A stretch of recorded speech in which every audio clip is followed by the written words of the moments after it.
So right now, tensions are rising in the Middle East as American allies Bahrain and Jordan say they've intercepted missiles and drones from Iran after the U.S. forces wrapped up their own strikes against the terror regime, about 20 separate strikes.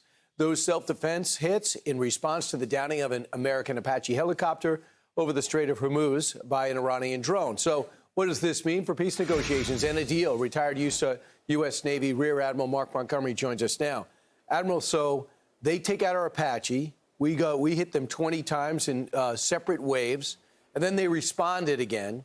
So is it up to us to hit them?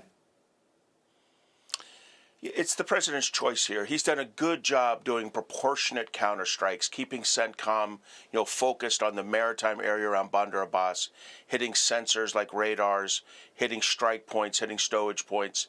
He now has the choice if he wants to respond to a strike in Jordan against Al-Azraq and other bases.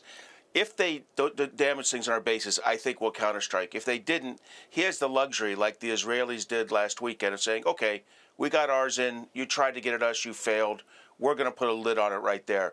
But either way, he has, if he wants to do a proportionate strike, he can. But I think if he's committed to, if he thinks these negotiations really are as close as he says, he'll probably hold off.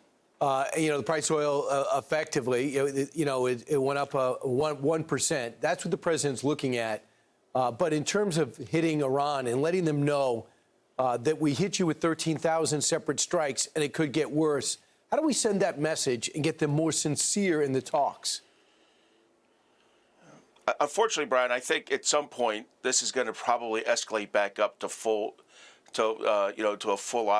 scale, like 400 strike day in the near future. If this back and forth keeps going, at some point you can't just keep doing proportionate strikes back and forth. If they continue to reach out and try to hit ships that are transiting through the southern scheme, which is what was going on last week, or they strike at our allied partners' bases, in the Middle East, Kuwait, Bahrain, ones that are much harder to defend because of their proximity than, say, Jordan, where we have a lot of warning. If that continues, at some point the president's going to have to do real cost imposition on them and what's called a disproportionate or escalatory strike. But I think the president's trying hard not to do that, Brian.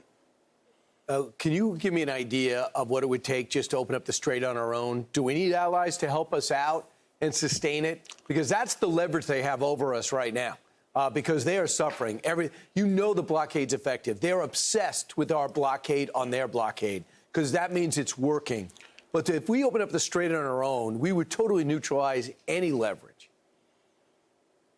First, I want to acknowledge you're exactly right. Our blockade is working. Does that mean that they don't have a small tramp, oiler go to a Pakistani port? No. But the stuff they really need to get out, the 2 million barrel shadow fleet large oil ships, are not getting through to India and China.